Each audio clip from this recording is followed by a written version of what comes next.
the really incriminating stuff is about to happen here. I don't know if you can scare Nita. I'm worried. Yeah. Well, no, I don't know why I would. Honest to God, I don't know why I scare Nita as much as I do. I know why, but honestly, I'm not who she should be scared of. That's my actual honest question there. I freak her out because I'm pretty good at reading people, and I'm told.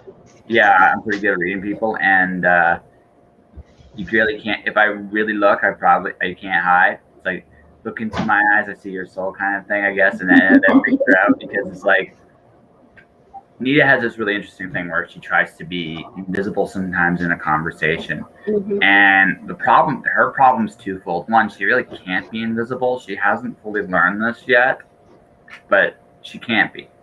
She has to be there and be part of it.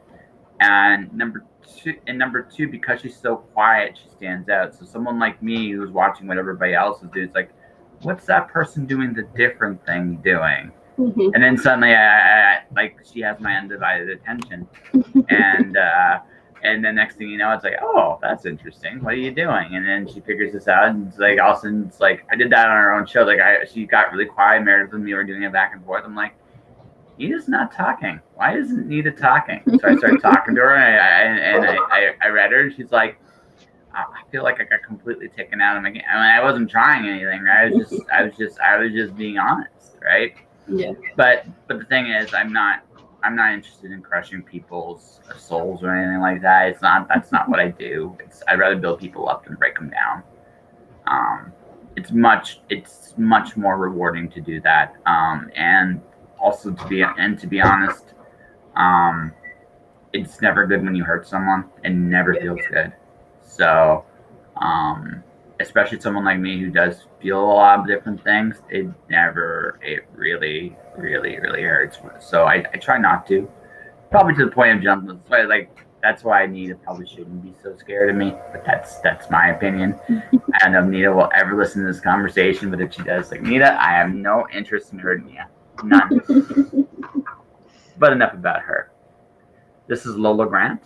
Lola Grant is actually, you're the indie princess, so I should probably ask this like this. What does the title of indie princess entail? Do you get a crown? Do you get, like, unlimited peanuts? I don't have it on. Yeah. There we go. Do you get, like, unlimited peanuts? Huh? Unlimited peanuts? Like, do you get, like, a perk of being a princess? No. I just do a lot for the indie community. Okay, so I'll ask the obvious question. So why do you like the indie community so much? There's a lot of talent. There is. And the word needs to be spread about them. Yeah. And if I can help do that, I'm going to do it. I know it's a good thing, right? I think that like, yeah, there's just so many talented people out there. I think the interesting thing is today is that you can go out on the web or the internet and kind of see and hear and watch people just do amazing things. I think the really, really interesting thing is how much people don't realize it, how good they are. I made this amazing thing, and you're like, wow, I didn't do that. I don't know if I could do that. That's awesome. Why aren't you telling people about it? I don't know. And you're like, what do you mean you don't know? This is so cool. You made this, you know? Yeah, we run across people like that. Me and my husband, we have a network, and we do a lot of live streaming and bring as many people as we can on to give them a spotlight and show everybody else what they can do. Yeah. No, it's just so, like, was there, like, a book that made you think, oh, yeah, right? It's one of those things where I just look at it and kind of go that, yeah, it's just, there's those books that really grab you. For me, it was Star Child by James A. Owen back in the day. It What was your book? What was your book that said this is really, really freaking cool? My first book I ever read, I wasn't into comics growing up. I knew nothing about them. So when I met my husband, he was a comic book artist and a publisher, and he threw me into the world. So the first book I ever read was Civil War. And then I started reading Witchblade and Anita Blake. Okay. Anita Blake, I read her novels. I read her novels up until a certain point. Anita Blake told that, like, was probably the original urban fantasy. It told that line between a really good thriller book and an erotic romance thing. And as time went on, she went more and more into the romance and a little less into the investigative stuff. But early Anita Blake is still really good stuff. Really, really good, fun, weird stuff. Like it's so I know her. Witchblade, I never got into Witchblade. I just never seem to find the right time to actually get in on that character. You just gotta start reading it. Okay, you gotta start reading it. Yeah. What's your favorite run? That's hard to choose. Yeah. I like them all. That's hard to choose. I'm a bit of a sucker for Christina Z because I interviewed her on the show. She's awesome. Awesome. Yeah, she's just really freaking awesome. And but Ron Mars did a pretty good job on the character too, from what I was told. So yeah. So I mean, it really comes down to what you like. But I mean, those are two great runs there. So it's like I wanted to try the new one, but I just, with the pandemic happening all around, I kind of just missed it. It was like, dang it. So I have to wait for another opportunity to get Witchblade down the road, or find a trade paperback or a compendium somehow, some way. Yeah, you definitely should do that. Okay. But that's what got you in? A little bit. And then when my husband being a publisher, I was like the booth model and helped run the table and everything. So comic conventions hooked me. The first one I was like super scared and didn't know what was going on at all. But after that, it's like, yeah, we got to do more. And I saw him putting out books, and it just went from there. I was always helping him until very recently I started my own little venture and put out my own book. Awesome. So hold on. High five. You gotta give me a high five for that. That's awesome. Yeah. Like high five. There you go. Dink. Right. Dink. Demolition Man style high five, ladies and gentlemen. Lola made her own comic, which is awesome.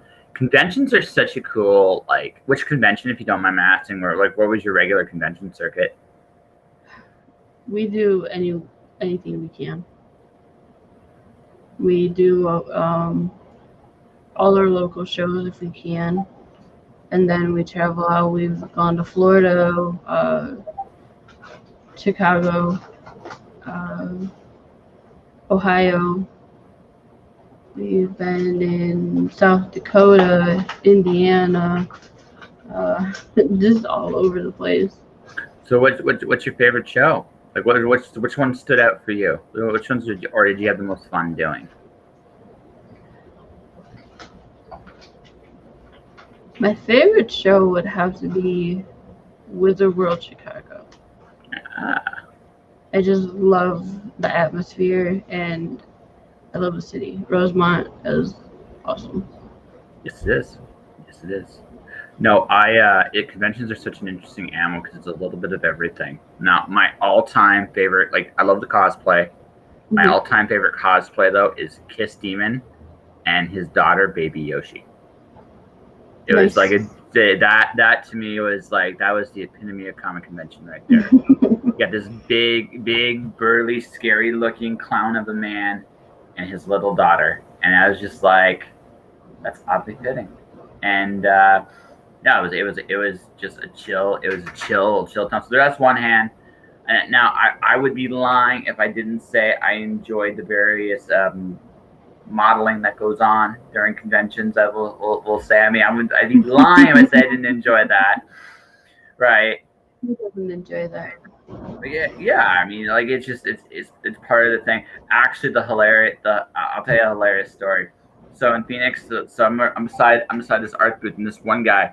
So the third day, like there's this like very pretty blonde woman, and she had this shirt that would constantly just slowly but surely would roll up. She had to constant card maneuver so you didn't get a full frontal over cleavage, right? You can't help but notice this.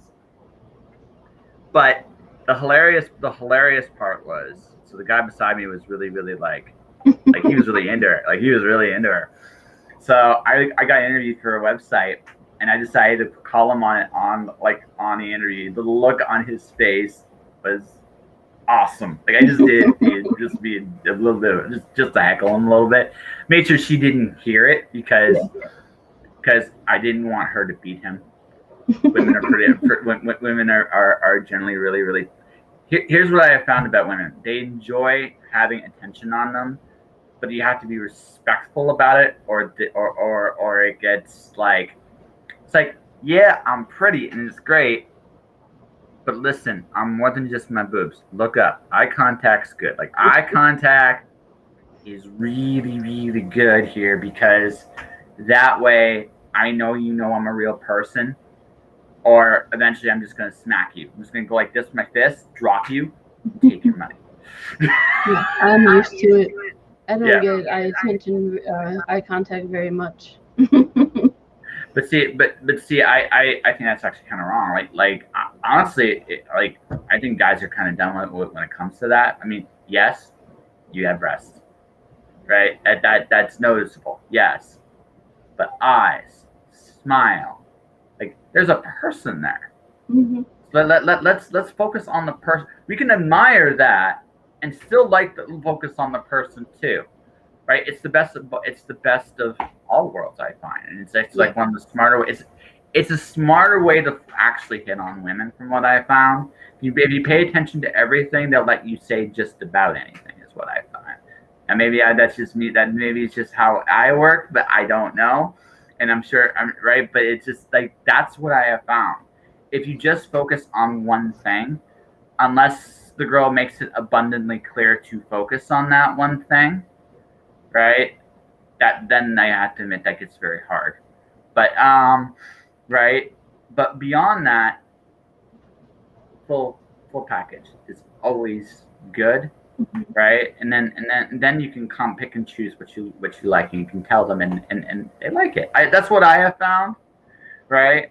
If I just focus on one thing, right, and also the other thing too, cleavage can't talk back. No, not at all. Just can't. And I mean, don't get me wrong, he doesn't like cleavage. But on the same token, there comes a point. I need a conversation. I need something beyond that, or I'm going to get bored. And that's just maybe that's me, but I find that I think that's just a generally good rule of life. Yeah, it is. Yeah. I mean, if you're bored with the person, then what's the point of the looks that they have? Yeah, exactly. To get to know the person, and people are always interesting to get to know them. So I mean, you might as well get to pay attention and get to know them, and try to get them to open up and talk. Because if you do that, right? You might find yourself very surprised with what you meet. You might find a friend for life or more. It does that's the best stuff, right? But anyway, going back to that particular story, I aroused them about that. And made sure it was just a good fun. Like honestly, it was a great good weekend. I got to talk. The gal that did this, the two guys there were working for the Venus Sun. I actually said that's a good strategy. I admit that's a hard one to beat. Girl with big gun, a shirt that slowly rides up. That's but that in a convention you see stuff like that all the time, and it's kind of one of those things where it's just it's how this is almost like that borderline between this kid friendly show on the one side, and on the other side there's almost like a Wild West anything goes aspect to conventions, which is always kind of fun too. Yeah, when I first started doing conventions, I remember hanging out with Playboy bunnies. They're set up, and I would just hang out with them, talk to them. It was really cool. Yeah. Probably some really smart, and probably some really smart Playboy bunnies there too. It's like, hey, I'm just here. Like, what are you? I'm an engineer. Why are you doing this? It pays really well. It's Yeah. yeah, that kind of thing, right? But I mean, it's always one of those things where you just find that if you talk, right, you meet some amazing people, and at a convention especially, you never know who walks by your table. Yeah. For like 2 years straight, every show that me and Michael Rooker were at, he would seek me out and come talk to me. It's awesome. Yeah. It's awesome. See, you made a good impact. Did you do like a Demolition Man, like high five with him, like you did with me, or are you at like the hugging phase of that of the convention? Because No, the funny thing was, he would grab my hand and pull me across my table. okay, That's what he would do. And the last time we talked, he kissed my hand. Aw. But he's a really cool guy. Yeah. He's really nice. Yeah, you got a fan. You got a fan. So let's see.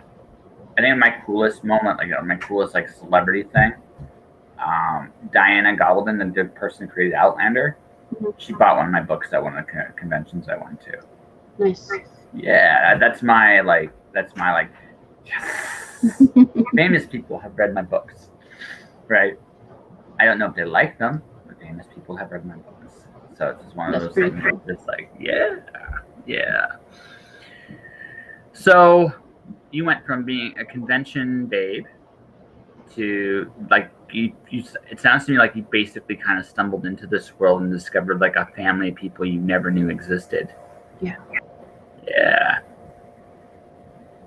So they're kind of like your so I'm gonna ask this in a very, very interesting take. Although you don't know I'm sure at this point you're at that point where you don't know everybody personally. I get the feeling that in your case, though, that the people a lot of the people you have promoted have kind of like your newfound like family and or friends in this new world you're just still discovering. Is that accurate? Yeah, pretty much. Yeah. It's cool when you find a community, isn't it? It is. I got a lot of support behind me. Just with my campaign that I have on Indiegogo. My first campaign ever, my first book, and people came out of everywhere and supported me and helped me fund.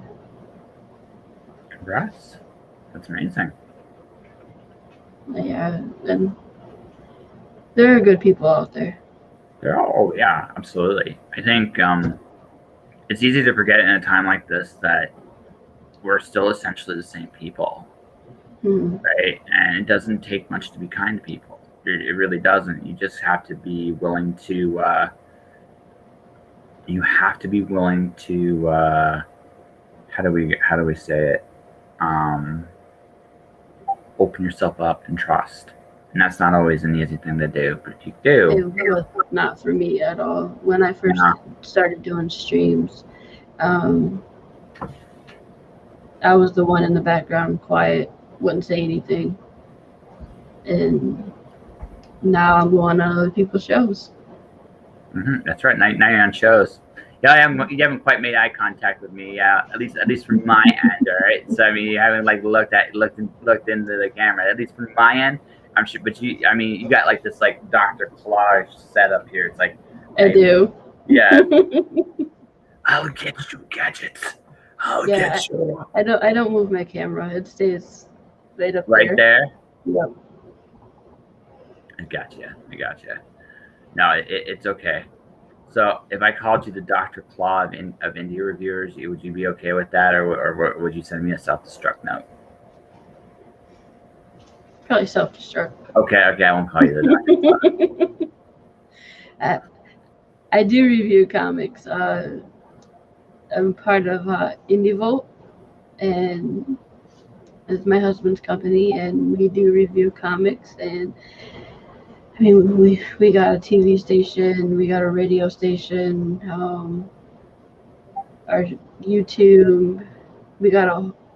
People say we're like a media empire because we do so much. So reviewing comics, I do. It's okay. I mean, listen, you have aspirations to become the indie empress. It's okay, right? That's totally like. Listen, we were talking about this off the air. Her 10-year-old son might have plans for world domination, may or may not. We're not 100% sure, right?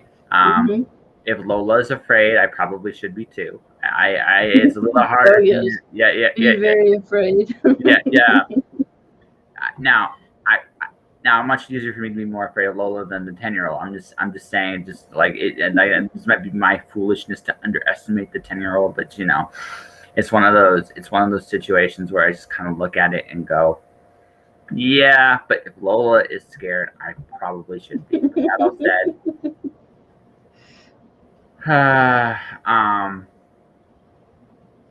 But it seems to me like it's not a bad thing. Like, I think comics right now, there's a lot of opportunity because what's happening now is Diamond has lost its foothold as the only place to order comics. Yes. You can go to Kickstarter, you can go to Indiegogo, yes, but there's other distributors opening up. Or they can come to me.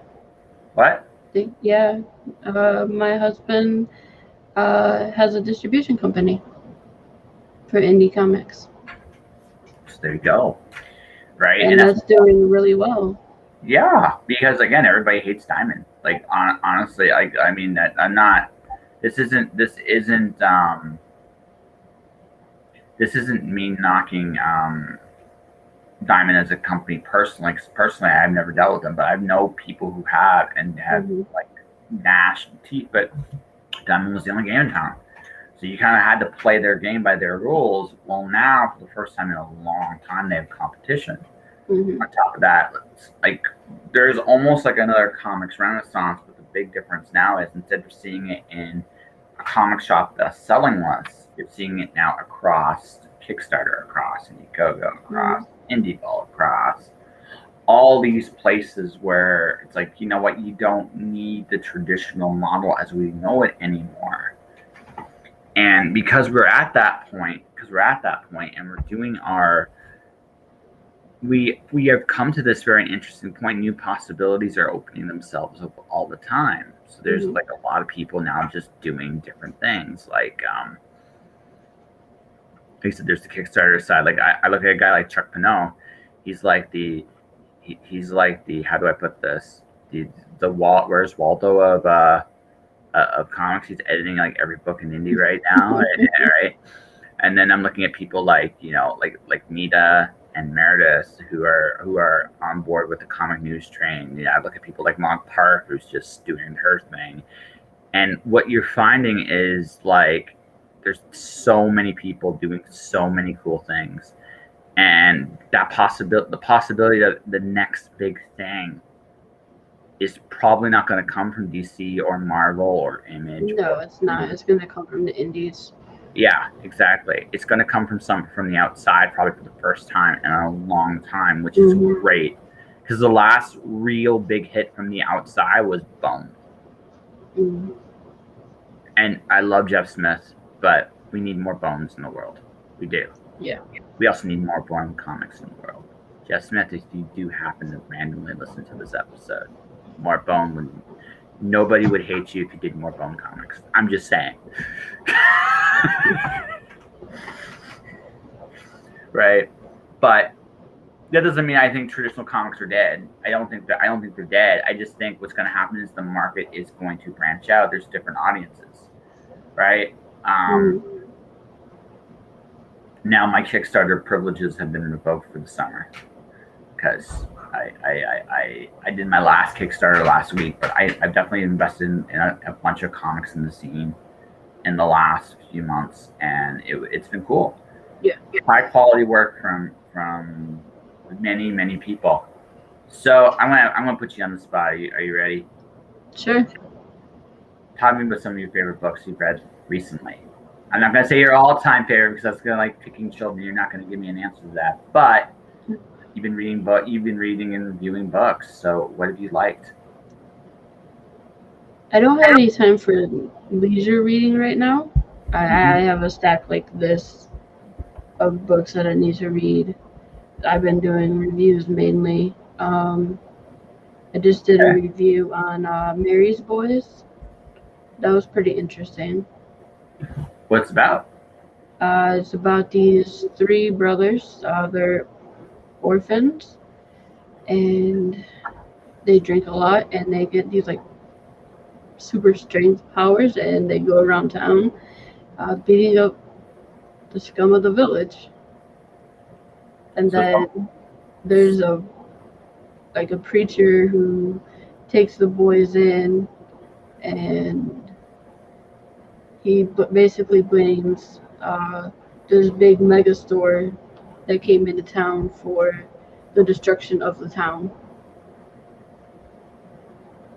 And the main thing that he's mad about is that the breweries and the pubs are going out of business because of this mega store. this is a comic about booze. It's pretty interesting. It's a comic about. It wasn't made in Canada, was it? I mean, I'm not. I'm just being a little facetious saying that, but it's just like one of those things where it's like. No, I don't think it was. Yeah, it's like Canadian would write that. I think some Canadians would write that. It was pretty cool. Yeah, so that's cool. Anything else grab you? I'm trying to think. I've done so much. Man, I can't really think of any off the top of my head right now. It's okay. Cause I do the reviews, but yeah, I can't. It's okay. It's okay. There's no mistakes on my show. There really isn't. Because Right? between the reviews and having people on my shows, it's like they kind of like combine each other a little Yeah, I bit. know. I know. And I'm then I actually. got my own campaign, so it's like really boggled in my head right now. Tomorrow, I'm actually writing a whole bunch of review columns because I'm so behind in my own review column. I do one for First Comics News, Okay. and I gotta write like so. For me, one of my favorite books right now, like from the mainstream comics, is Harley Quinn. I'm a Riley Rossmo fan. I knew him before he broke into the industry. I'm also a Stephanie Phillips fan. I loved her. I love picking up her stuff in the last year. So they're both on the same book. It's like, oh my god! And I'm interviewing Stephanie next week too. I'm kind of really. Oh, that's awesome. Yeah. So I'm kind of nervous. I'm going to basically go at Steph from the point of view of you're secretly a thriller writer, right? Right. That's my strategy, right? That's going to be my big strategy with her, right? So all of which to say that, pardon me, all of which to say that. There are still a lot of fun books even made by the big two. There still are, but it's like that book's fun. I also just like the fact that there's actually a picture of a plushy Solomon Grundy right now on Twitter that she made Riley draw. A plushy Solomon Grundy, and I'm like, that's genius, and it's her idea, and I'm hoping she gets good royalties from that because I would totally buy a plushy Solomon Grundy Porn on a Monday. I totally would. I would too. Yeah. It's like, shut up and take my money. Yeah. It's totally a thing, right? And you get to go and do it and have fun, and it's just like, But let's see, for my favorite indie comic in the last little bit has been Peerless by a guy by the name of Christopher S. Moron. It's a kung fu comic. Okay. Yeah, I love me some kung fu blaxploitation comic book action. Right, it's great. It's so much fun, and I was like, this might be and it's one of the best books I read. The Incontesti by Rich Perota is really good too. I read that one. I had him on my show before. Yeah, Rich is hilarious. Rich is hilarious. He draws on my show from time to time. We come back and we just draw. That's cool. Yeah. So Yeah, I do draw somewhat now too. That's my new superpower. I'm almost good, but don't tell anybody, okay? Yeah, I Don't keep it a secret. you keep it a secret? Okay, cool. Yeah. Right, but it's one of those things where just like you learn different talents and by putting yourself in uncomfortable situations. Mm-hmm. Can I make an observation about you, Miss Lola? And if I'm Yeah. wrong, by all means, call me out on it. Okay. All right. I feel for you that we mentioned that we're talking about communities in comics, but you were probably like this is my take. I feel for you. Comics was a place you found that you could belong in. And probably for a very long time, you've had to do some pretty hard stuff just to get by and survive and thrive. And suddenly you meet somebody and they take you into this brand new magical world you never knew existed. And you like that world and you like the people in it. And maybe I'm wrong on saying this, and if I am, it's changed your life and made it for the better. That's 100% accurate. Yeah. If anyone knows me, when I was younger, I was kidnapped, and I had PTSD, and that's the reason I created my book. Yeah. That explains a few things. Okay. But it's one of those. So I figured it was just like for you. Then for you, it's like suddenly, it's like colors coming back into the world, and you're like, oh, I remember this, and now it's got reds and yellows, and then and the world isn't so black and white or gray, and you can move forward little by little. That's 100%. You're creepy now. Like you're reading my mind, and you know. No, it's just a very human thing. We all like no matter who we all look for places where we belong, like whatever they are. Some of us choose to stand out and go like, you know what, I'll be a specialty or a genius. I'm pretty happy being by myself. But the thing is, even the most comfortable person by themselves loves it when someone acknowledges just how brilliant they are. Mm-hmm. Just because it's nice to know that the work you're putting in is being appreciated, if nothing else, right? If nothing else.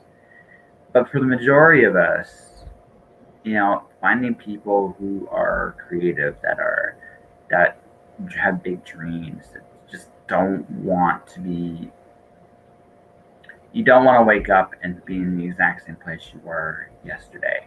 You want to do something bigger and better and filled with, and you want to find joy in the world. And that's not like I think that's everybody. I don't think that's a revolutionary idea. I think we all want that. I think what happens with a lot of us along the way is we tend to get lost in the dark, and sometimes we just stop believing that it's out there. And then one day you wake up and you're suddenly you find the very thing you're looking for, and you almost can't believe it. It's like how did I get here? What the hell did I do? And how do I stay here? Yeah. And for you, that was conventions, that was comics, that was the communities you found there. Mm-hmm. And you're like, I'm creeped out now. I'm afraid to speak. I'm afraid to speak now. I see why you scared Nita. Okay. It's not. Again, I'm not trying to like. And I said it with Nina. Me say with you. I'm not trying to hurt you or anything like that. No, you're fine. Yeah, but it just sounds to me like it just like you said that's what it is. And for you, that means like you love the world and you love doing what you can in it. And you've gotten to that point now where you're like, this is so cool. Can I do it? Mm-hmm. And you're doing it. And that is damn cool. That is damn cool. I'm doing it, and I was successful at it. So I'm very proud of myself for what I've accomplished. You should be. Comics are hard. I'm teaching myself how to draw just because I don't, financially speaking, I usually don't have the resources to pay somebody good to do the work. Mm-hmm. So I don't have those resources. So I'm like, well, I gotta be as self sufficient as I can. That doesn't mean I don't get help. I do. There are things that definitely I've learned this too in life is you'll find a way for it to work. You'll find a way to make it work and make it happen. Yeah. That you can do. It's one of those things where you have to recognize what you want. But I'm enjoying, like for me, I'm enjoying the drawing aspect of things. I'm enjoying the concept of discovering a new form of storytelling. So, do you write? Do you draw? Do you? For my book, I created it and I wrote it. But I do dabble in drawing. For years, I didn't draw anything because my mom threw away all my drawing stuff, and I was really upset about that, and I vowed never to pick up a pencil again. Yeah. But recently, I started drawing again. So, what do you draw? Right now, I'm drawing fairies. Fairies are cool. You want to see one of my drawings? Sure. Okay, let's take a look here. So, are you a Legend of Zelda fan? Not a fan, but I do know of the game and everything. Well, here. First off, I'll show you my Doctor Doom. See, that's my Doctor Doom. Nice. Yeah. Doctor Doom. Is he one of your favorite characters? He's one of my favorite villains. Miss Marvel, right here. That's cool. Yeah, that's my first try, Miss Marvel. Duck Dodgers in the 24th and a half century. But my favorite one, currently my favorite one, Obnoxious Boots, Legend of Zelda. Or not Zelda, Link. Obnoxious Boots. I mean, look at those bad boys. Yeah, those are pretty. Those are like weapons of mass destruction. No, forget the sword. Just kick that. If you're strong enough to kick that boot with any velocity, you win. You just win. Because no one's going to catch that boot. It's just too big. It's so... We're done, right? Just done.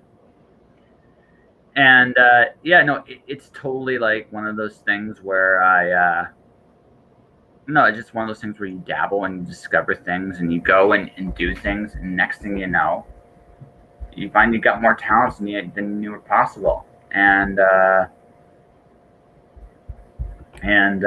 here you are, right? And here you are, suddenly doing your thing. Suddenly, like, you can now tell stories, and you're going to draw. So you're going to draw a fairy comic? You're going to do It's going to be part of an art book. Ooh. I'm working on it. That's right. Progress. But I can't show any pages because they're all explicit. Oh, okay. Okay. So you got a lot of naughty fairies then. I do. Yes. Okay. Yeah. Lola Grant and her army of naughty fairies. Mm-hmm. I mean, I that's it. I mean, Queen doesn't need a court. It's okay. I mean, we all have our thing. We all have our thing. So then I guess I asked this then. So do you prefer being like on the more adult side of things, or do you have it, or do you have like that inner child? I get a feeling there's a little bit like you have a 10-year-old son, and he's trying to take over the world. Mm-hmm. So if he's got that, there's probably that little bit of you that wants to go out and play like he does too. Yeah. It's the only way you get to keep up with him. It's the only way you can shot. We go to the playground. We watch cartoons, Disney movies, all that. We play video games. But then I have the other side of me, which is geared more towards adult things. Yes. I started an adult comic book publishing company, and that's where all my work is going to be. Which is awesome. like it's awesome, right? You're going into that realm. So why adult? Why the adult realm? Well, What's the one, because I doing these shows and having my own shows and stuff, people kept asking when are adult comics coming back. We need more adult comics. So I'm like, oh, let me do it. And I jumped into it. I'm like, if people are wanting it, I'm going to do it. Mm-hmm. It's lucrative. Like I look at what Jim's doing, and he's found his niche, and he's doing a wonderful job with it. Right? It's pretty cool. Um, like I said, it's just one of those things where if you have an open mind and you don't judge, you might find there's some good stuff all over the place. Mm-hmm. Now it's not for everybody, and that's fine. But that's actually not a terrible thing either. Like everybody likes their flavors of ice cream. Yeah. And not all ice cream flavors can be vanilla or chocolate. There has to be other things. But Rocky Road's still pretty badass. Right? It's just like one of those things where you just like you just look at it and kind of go like, okay, I like this. This is what I do, and this is what I'm gonna do. Mm-hmm. I've always was a little bit more partial though to the EC comics, like the old school EC horror comics from back in the day. Like that, they told some really good adult stories, and sometimes they were very explicit, but sometimes they weren't. Mm-hmm. Sometimes the themes were adult, but what they showed wasn't as graphic. It depended on the story and the art. And I think then again, some of them are just outright gore fest too. There's some fun stuff. There's some fun stuff in there, right? So it's one of those things where there's a matter of taste. But yeah, no, adult comics are, I think, a necessity for the industry too, because most of the readers for comics today are not kids; they're adults. Yeah. People like me. I'm the reader. I'm your reader. But if I'm your audience, you're kind of screwed, because that means it's Ninja Turtles and Green Lantern, and that for the mainstream, and that's it.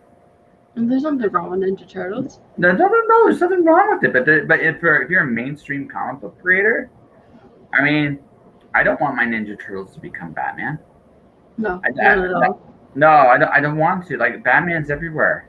He's almost like a plague. He's almost like a plague at this point. It's just like, oh God, they got a bat on it too. Mm-hmm. It's like, I don't need my comics to just be batty all the time. Like some of them should be like there needs to be more variety. And I think like more adult books is, I think, a really healthy thing. I think the best mainstream stuff DC did, in my opinion, was Vertigo. Right? The early Vertigo line is still like a standard. Pardon me, I just got yawn. I hope I don't contagious with the yawning. You probably will. Yeah. Well, just like, okay, so I made her yawn, and then she's like, "That's it, I'm done." Going back to my adult fairies, but the thing is, right? It's just, we need adult stories. Not all need to be explicit, but we need stories. No, they don't. Yeah, but we need stories that actually are focusing on the audience. Mm-hmm. You still need kids' book. I think you need like this. The book I'm really sad that it doesn't continue to exist right now in some form or fashion is Unbeatable Squirrel Girl. Okay. Because it was an awesome book. And I did not pick that one up. That book's hilarious. Okay. It's hilarious. She really is unbeatable. That's the thing. But it works. Like it's one of those silly concepts that work.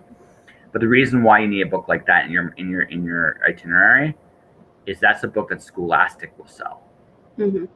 You're not necessarily going to be number one in a comic book store, but you don't necessarily want the comic book store there. You'd like it, but you don't necessarily need it. Where you kind of want it is, hey, those book club. Remember those book club things we order as kids at school? Oh, like you'd order books.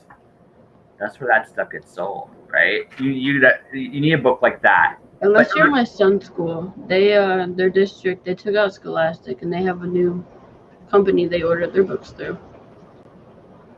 Why? I don't know. Are the books good? No, not Like, really. are they like quasi-religious things that no one reads? No, No, they're not those. Okay. no, they're not those. They're just random books.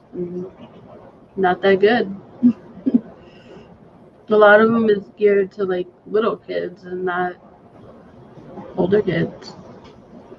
I think I want to punch your school district.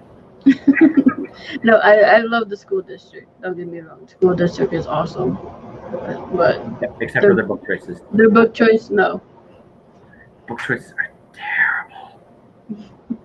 But I mean, that's the point. Like you want comics, some comics to be in that brand. It's just smart. You want kids to read comics. So I give my son comics all the time. Yeah, exactly. But you also need adult books Mhm.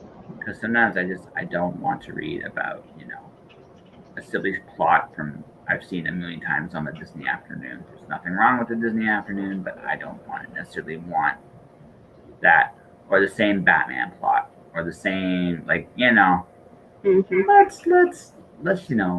let's have a little variety. Let's put some spice into it. Not everything needs to be for kids, right? So, but that all said, so you got one book in. So how many more? So you got more books planned? I had around 9 more titles planned. Scripts are halfway done on some of them. So you're gonna become a comic book creator. Yeah. And so Miss Lola, who are your role models? Who are the people you want to aspire to become? That's a good question. Mm-hmm. I mean, I would have to say my biggest role model is actually my husband. If it wasn't for him and what he does, I wouldn't be where I'm at right now and wanting to do the things I do. And my role models aren't like famous people. They're other creators that I know. But some of those creatives are famous people, right? At least in the circles that they're in, Yeah. right? So I mentioned James Owen earlier. There was a time for a very long time I wanted to have a bit of a career arc like James did in comics. Right? Sorry for the rain, by the way. It just decided to downpour. That's okay. It's raining here too. It's raining here as well. That's here as much as it is there. So we got a double rainstorm, ladies and gentlemen. It just decided to come down all at once. Yeah. So if we are muffled, I am sorry. There's not much we can do about the rain. The rain has chosen to fall. But what I will say is, it's not just James. That the people like Ray Bradbury, Isaac Asimov, Robert Jordan, Robert Sawyer, Charles DeLint, like the people I grew up reading and admiring. Like Roger Zelazny is mine. Creatively speaking, I write books. I'm doing an epic poetry version of Alice in Wonderland right now. Oh, that sounds awesome. It's great. The first book was nominated for an award from the Science Fiction and Fantasy Poetry Association, which is really freaking cool. Nice. So, yeah. So, I mean, that's awesome. So, I'm doing the sequel right now because, oh my gosh, I'm nominated for an award. I better have something else out, or what am I doing? Mm-hmm. If I was smart, I would have already had the book done, but I wasn't that smart. I was smart, but not smart enough. Right? But, the thing is though, like these are people I aspire. Like I look at, it's like I can do that. I can become this person. Mm-hmm. So you're like a butterfly that just came out of the cocoon, and you're seeing the daylight for the first time in a long time. Yeah. So right, that I think that's a really good apt description of you. Yeah, I'm just now coming out of my shell. Yeah. The last couple months, I started coming out of my shell more. Yeah. So here's the thing, right? If you're okay with me, I know you don't know me very well, but may I offer a tiny tidbit piece of advice for you? Sure. Okay. you have the opportunity and privilege. You know this part already. You have the opportunity and privilege to talk to many amazing people. Just like today, I've had the opportunity to talk to you, who is an amazing person in her own right. Thank you. And, yeah, but you do this too all the time. So here's the thing: when you find out what someone's done, what they can do, the best thing about that, and you know this when you interview people, you get inspired. Because if they can do it, I mean, that means you can do it too, right? Even if it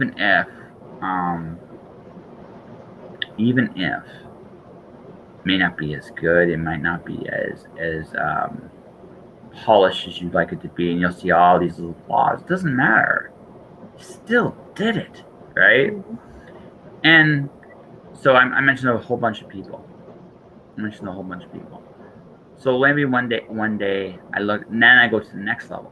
I look at James, I look at Charles, look at like all these people I grew up reading. I'm like, I might even be able to do better than them in terms of getting more recognized and more known. And I don't look at that as an impossibility, because I mean it's there. They create a road. I think they would also want people to surpass them, because that just means everything can grow and change and evolve, and you don't want to be at the head of the pack forever, right? Mm-hmm. So for you, maybe it's Christina Z. Maybe the next Christina Z, revolutionize the whole industry like she did. Maybe it's Ron Mars. And I'm mentioning people that did Rich Play, because we mentioned that I should be reading Rich Play, so this is what we're doing here. So Ron Mars, who reinvented the characters, I made a career doing it. Maybe you could be Gail Simoon, who writes. I'm sorry, my yawns are contagious. Don't. I'm trying to infect you with them. But Gail Simoon, who is probably one of the most prolific female writers in comics today. Mm-hmm. Maybe it's Grant Morrison, or I was gonna say somebody, but he's kind of in a bad place right now. So he's out, or Alan Moore. I mean, Alan Moore changed the industry, and I mean, if in one sense, as great as Moore is, there's still got to be more ways to change the industry than we know it today. Oh yeah. Right? Maybe that's you. That could be you.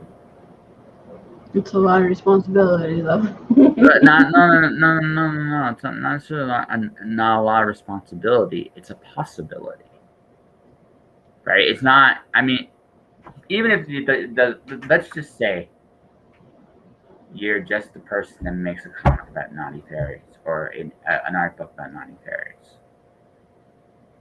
Nothing wrong with that either. But you should shoot for big expectations for your like big goals. Because even if you fall short on those goals, in that journey you will learn and discover things about yourself. Mm-hmm. To discover things that you could do that you never thought were possible. Yeah, with my book that's on Indiegogo right now, that was a big step for me. Mm-hmm. I mean, I didn't know how to really write a script or anything before I started. And just one day I sat down and started writing it, and I'm funded now, and I'm in demand, and people are still buying the book in demand. And that's cool, right? It's an awesome thing. We gotta talk about your book here before we wrap up. But I'm just saying, like, all I'm saying to you, you did a thing and great things happened. Yeah. You keep doing more things, right?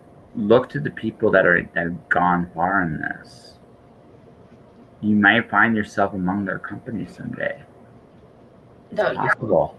Yeah. Right? That's possible.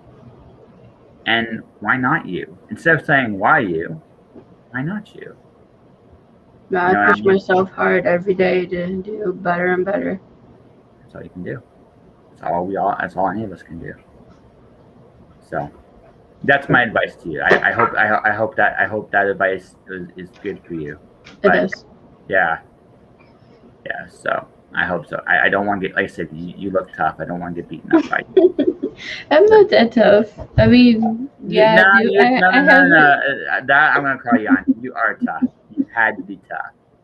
You got a gentle heart, but you are tough. You had to be. Yeah, Right? that's what people tell me. Yeah, a lot Yeah. of people have told me that. Yeah. So you got a gentle heart. I'll let you have. I'm a gentle soul. I'll let you have that. Okay. I'm not tough. Nah. Nah.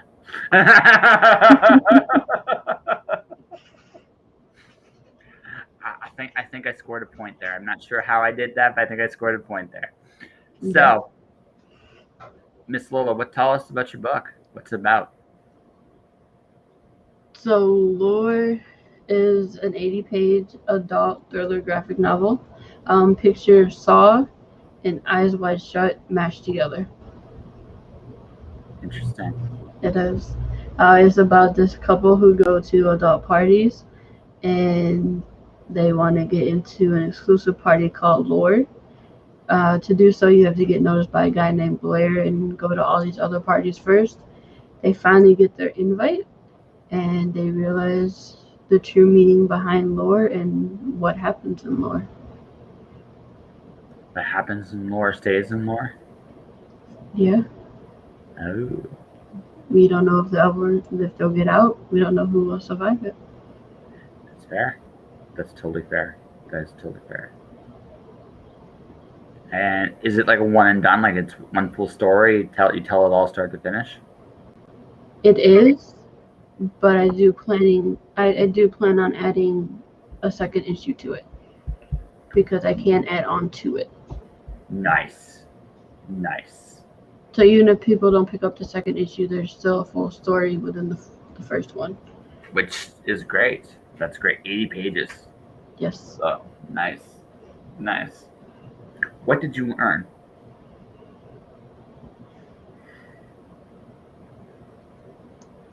It was an emotional roller coaster for me. Because with writing lore, it was therapeutic and it helped me get out feelings and things that I went through or witnessed, mixed with exaggeration, of course. And it just helped me open up more. Nice. So, yeah, it's great when you can write, when you get those feelings out. Something encourages you to put more feelings out. Right? So, which is always good. Let me think here. I think by and large, we have an interview here. What do you think, Miss Lola? Yeah, we do. Yeah, we do. Yeah. Yeah, no, I greatly appreciate you coming on the show. Oh, thank you for having me. But before we wrap up, now we didn't just talk about lore, so let's do the last part of this. If people want to know more about Lola Grant, the indie princess, how can they find her? Go to Linktree indie_princess, and all my links are there. All my social media links, my YouTube link, the link to lore, all that good stuff. So Linktree /indie princess. indie_princess. I think that's right? Did I screw that up? Woo! I got it right! Yay! That is right. I'm awesome that way. So go find Lola. Actually, no, yet there's one more thing you should do. There's one more thing we should plug before you walk away. What's that? You do a show, and you talk with Nita and Meredith and and everybody else. You do it all the time. You should probably talk about that. What show? Backer Shots? Well, whichever show you want to put. Like you are a media mogul empire. I do so many shows. I mean, okay, what is going down the? Which one is your show? Like, which one's the one where you are most? Pick one. Just pick one to promote. That way people can find you. Oh. I'm gonna have to go with Geekgasm. Okay. That's on Wednesday nights at 9 p.m. Eastern Standard Time. That is a show where we interview creators and talk about their campaigns and answer questions from our listeners with the female perspective. Okay. Very, very cool. Wednesdays at 9 p.m. Awesome. I'll have to check it out. All right. Maybe I'll learn. Maybe I'll learn something. Maybe. I don't know. Yeah, but Not a lot in here. you can catch me pretty much Tuesday, Wednesday, Saturday, all at 9 p.m. Eastern Standard Time. I'll be on shows. Tuesday, Wednesday, Saturdays, everybody. Find a link tree to find YouTube. Mm-hmm. And on that note, everybody, that'll do it for this episode. Just Josh. I'm doing a special episode tomorrow, 1 p.m. Eastern Time. Quinn Teachma's coming back on the show. We're going to have a conversation there. Next week's a preloaded week. Stephanie Phillips is coming on the show next. I'm going to mention my guest here real quick, run them real quick here. Monday's Rob Multeri. Tuesday, Stable Radio. Wednesday, Susan Forrest. Candidate Stephanie Phillips. And Eli Quake is Friday. It's going to be a pretty loaded week for some pretty cool guests. Definitely come checking me out. Subscribe to the channel, twitch.tv/JustJoshingPodcast. YouTube channels to Joshua Pentelarusco. I'm trying to beat Meredith and Anita because we got a little bet. I see that. Yeah, I'm trying to take them down. But beyond that, folks, thanks for watching. Thanks for listening. Stay inspired. Support Lola. Actually, what's your Indiegogo campaign? Like, where can you go there? Just probably message me the link so I can put it up there so people can put it up. Yeah, hold on 1 second. I'll put it in the private chat for you. So, Laura, if you like, a little Saw meets Eyes Wide Shut meets blood, guts, and gore. Not so much the blood, guts, and gore. Not so much the blood, guts, and gore. Okay. It's more of mental torture and sexual torture. Okay, so if you're into that kind of thing, there's the link right there. No safe words allowed. Right, go to the Indiegogo.com for projects, and you can definitely give yourself a crack at that. This is Lola's first book, and maybe one of many more. So for on behalf of Lola, many more. Yeah, definitely many more. Okay, there you go. You heard it straight from Lola's mouth. Expect that. So for everybody else watching, listening, thanks for enjoying this episode. Just joshing. Tomorrow I'll be back for more early episode, and then catch me in the evening on. I'm part of Writers Conduit. It's this weekend. It was last weekend, but it's actually this weekend. Definitely come check it out. All right, guys. Stay inspired. Keep shining in the dark. Have yourselves a good night.